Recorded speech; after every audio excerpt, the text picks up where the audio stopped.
Salve Maria, boa noite. Quem vai acompanhar pelo YouTube depois, boa tarde, bom dia, boa madrugada. Quantas vezes nós escutamos a frase: pare de se culpar, não se culpe. O demônio é o acusador, ele é o pai da acusação, ele é o pai da mentira, então ele fica te acusando. Se culpar-se não faz bem. Então a gente acaba repetindo inúmeras vezes essa frase e fala sobre a culpa. E a gente às vezes não vai medindo a diferenciação do que é uma culpa ontológica, existencial, uma culpa onde eu vou refletindo o meu grau de culpabilidade, e uma culpa mesmo no sentido psicológico. Então existe a culpa onde ela tem um sentido positivo e a culpa onde ela vai ter um sentido muito negativo. Por exemplo, eu tenho projetos a realizar e de forma irresponsável, um pouco cômoda, eu acabo não realizando esses projetos. Eu vou me acomodando pela preguiça, pelo medo, por não investir nos riscos que eu devo correr como uma pessoa madura que avança, que dá passos. Então, diante disso, o que acontece?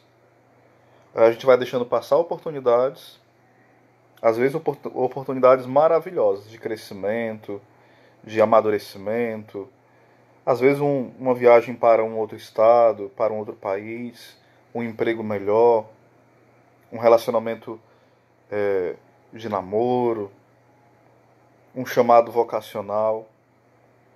E às vezes por culpa nossa, pela desatenção, uma culpa mesmo, a gente perde essas coisas. Então é preciso olhar para isso com maturidade e dizer, pronto, você constatou que é culpado.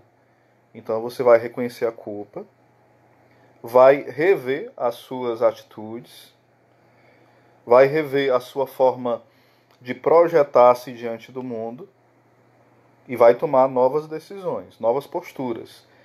Essa culpa, esse sentimento de culpa, ele é necessário. Porque senão não tem uma reforma de vida, não tem uma reconstrução da pessoa humana. E nem uma construção, imagine reconstrução. Então é necessário saber que muitas vezes nós somos culpados e diante dessa culpa dar passos concretos.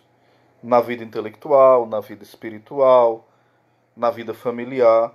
Olha, eu acabei bebendo muito, deixei minha família em casa, talvez perdi a oportunidade de estar com os meus filhos. Eu tenho que olhar para isso e saber que eu fui culpado de forma objetiva. E traçar um plano de um novo final de semana, de uma nova forma de estar com a minha família. Deu uma mancada no namoro, com o esposo ou com a esposa, no relacionamento familiar. Eu tenho que ver onde eu errei, reconhecer a culpa e recomeçar. Essa culpa é necessária. Porque sem esse reconhecimento, começa o vitimismo. Hoje nós vivemos cercados de pessoas que são vitimistas, coitadinhas. Onde elas falam, mas é porque os meus traumas, a minha história, o meu passado. E não estou dizendo que as pessoas não têm traumas, não estou dizendo isso. Eu estou dizendo que muitas vezes nós usamos essa desculpa que os traumas, as não oportunidades, elas são motivos constantes para os nossos fracassos, às vezes até para um caráter fragilizado e para uma personalidade também muito fraca. Uma pessoa que não é presença no mundo, a qual não faz diferença nenhuma. Porque não se coloca como pessoa, como alguém que se relaciona, que transforma o ambiente onde está. Nós não somos chamados a ser um peso para as pessoas. Então, como é que eu vou fazer essa revisão de vida se eu não reconheço as minhas culpas? É preciso reconhecer as minhas culpas. Isso é sadio, isso é bom, isso é saudável mesmo. Reconhecer as nossas culpas. Eu lembro que Santa Teresinha falava, né, que quem se justifica perde a humildade. Às vezes nós vivemos um processo de auto-justificação direta dos nossos erros. Não, eu fiz isso e por isso. Eu tenho trauma, eu fui enganado, eu fui humilhado, eu sou sofredor, sou sofredora. E a pessoa começa um processo de vitimização excessiva. Não no sentido positivo. Porque Jesus Cristo, ele é a vítima perfeita, né? A vítima no sentido de... é aquela vítima que se oferta, que se entrega. Hoje nós vemos o contrário. Vítimas que se dizem coitadinhos, falam, olhem para mim, tenham pena de mim, tenham dó de mim. Esse vitimismo, ele é agradável ao demônio, agradável ao mundo, agradável à nossa carne. Sermos coitadinhos. Você não é chamado a ser coitadinho. Você é chamado a ser protagonista da sua história. Mas existe também uma culpa um pouco louca. Qual é essa culpa? Aonde eu dou uma mancada e eu fico, porque eu fiz isso, eu não posso me perdoar, eu não presto, eu não mereço mais confiança de ninguém. Aquela culpa que não tem nenhum ganho, nenhum acréscimo. Esse sentimento de culpa destrutivo, você e eu temos que nos livrar, porque não ajuda ninguém. Ah, eu fracassei no vestibular. Ah, é porque eu não estudei de forma nenhuma. E agora eu nunca mais vou estudar, eu sou incompetente, eu sou um burro. Não. Se reconheceu que foi incompetente, estude mais. Veja os pontos de fracasso, de deficiência naquela questão que você teve diante do estudo. Reconheça a culpa com maturidade, não com aquele sentimento, ah, eu não presto, aquele desespero. Não. Esse sentimento não é maduro, ele é infantil demais, ele é um choro desnecessário e ele é destrutivo, porque não te leva a tomar novas decisões e te faz refém de um pensamento quase que masturbatório, perdão a expressão, né? Aquela coisa que não passa mais, você fica se culpando e não sai do lugar. Então, o sentimento de culpa, ele é necessário quando nos constrói, e ele é desnecessário quando é apenas uma corrente de vitimismo. Então, só um recadinho aqui para as pessoas que falam que ninguém se culpe. Se culpe da forma certa e recomece.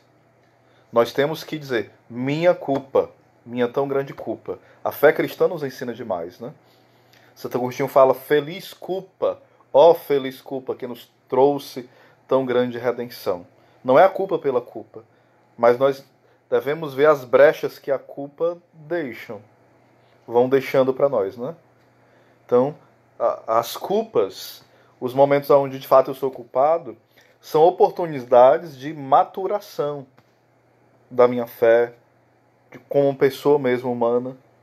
Um homem maduro é um homem que reconhece as suas culpas e diante delas sabe crescer, sabe dar passos. Ele não fica estagnado, engessado. Mas o homem maturo não, ele fica só, porque eu fiz isso. Pois é. Aquela carinha assim de pobre, coitado, que não pode fazer nada. Meu irmão, se você não fizer nada pela sua vida, se você não der passos, não pense que alguém vai rezar por você. Vai rezar intercedendo, mas cumprir a sua obrigação de rezar, ninguém vai cumprir. Cumprir a sua obrigação de amar, ninguém vai fazer. Cumprir a sua obrigação de dar esmola, de ter fé, de ser generoso, de gastar a vida, de estudar, de ter uma vida intelectual, de ter uma vida espiritual robusta. Ninguém vai fazer isso por você, não. Ou você faz, ou não vai ser feito. Se outra pessoa fizer, os frutos vai ser para ela. Você tem que parar de ser marionete na mão dos outros. Você tem que ser protagonista. Claro que contando com a graça de Deus, né? Eu fiz até um vídeo há pouco tempo atrás sobre a presença. Quando nós treinamos dentro de nós, na nossa vida interior, a questão da presença, a gente acorda para conseguir ordenar esses sentimentos de culpa. Um abraço para todos. Boa noite.